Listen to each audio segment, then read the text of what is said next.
air live Nautical Super 50 action.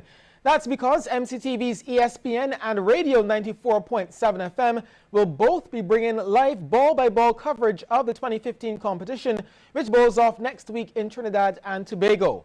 All games will be carried on ESPN, while 94.7 FM will only bring games featuring the Barbados Pride. The overall points haven't been tabulated just yet, but after a count of points from track events alone, Red House is out front for the title after George Lamming held its sports day at the National Stadium today. They have 399.5, way ahead of Blue on 309.5, and Gold hot on their trail with 305. Here's a look at some of the 100-meter races. Under 9 girls off. This one is all about Ebony Jones of red. Check her out, arms pumping, and she smoked the field all alone. Easy winner, and she won in 17.78 seconds. Shantae Aline Clark of blue was second, and Sharice Walcott of red, she was third.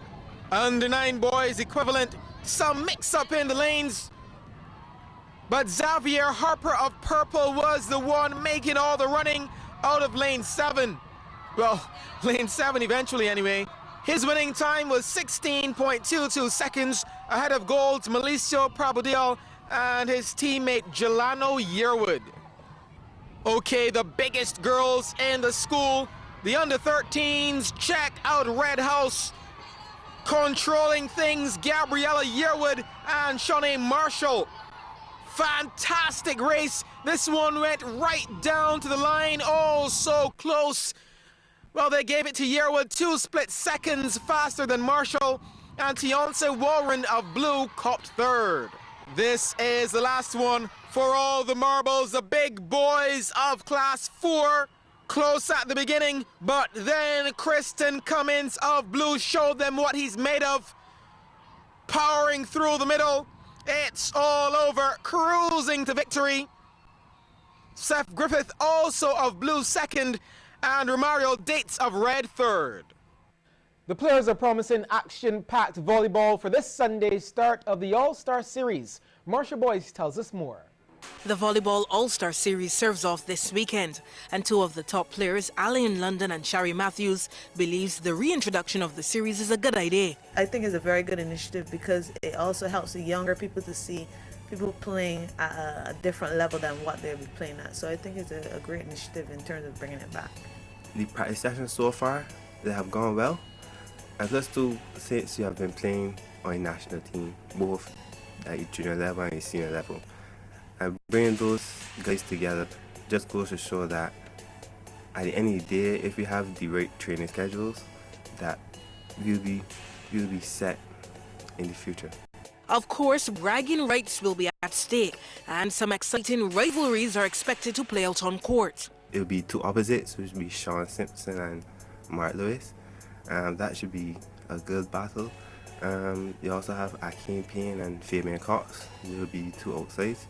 And then I guess it will be me and Ronald Rice, because both of us have played for the national team. And I guess it's a good competition too, because you have to bring out the best in each other. That's the only way that could be the best. They want us to look at it as just playing, but there's always bragging rights. And if we win 2 of the 3, you know, we're like, we beat you guys, we don't even need to play anymore. But that's just how it's going to be. It's also to raise funds.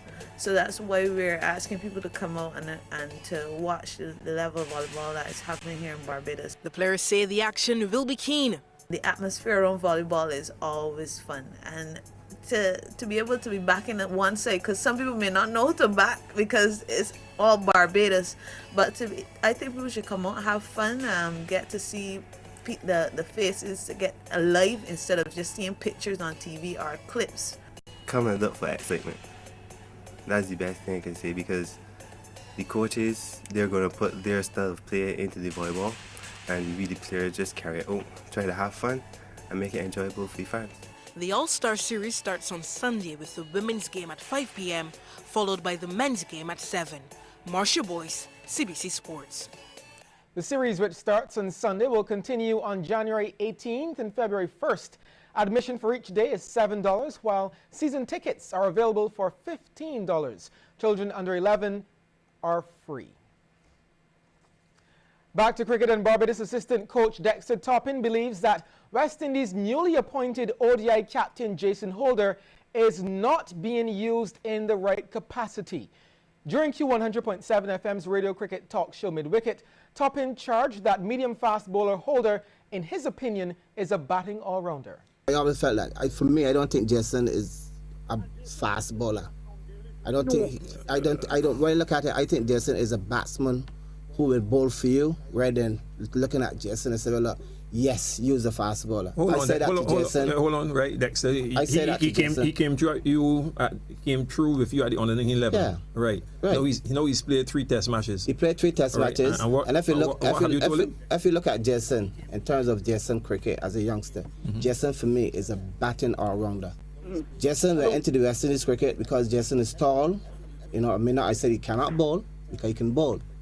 But we say, well, look, this is a tall guy, and we think that this is the guy that we can look at to bowl fast. But Dexter, he's batting tail away, where at the end of the day, his batting went behind, and they were more looking at him as a bowler. Runs continue to flow at the Sydney Cricket Ground on day 4 of the 4th and final test between Australia and India. The Aussies have a lead of 348 with 4 second innings wickets in hand after ending on 251 for 6. In the process, skipper Steve Smith surpassed Sir Donald Bradman's record tally of 715 runs in a series against the Indians. He has 769 runs, averaging 128.16. He made 71. Earlier, the Indians were bowled out for 475 to give Australia a 97-run lead.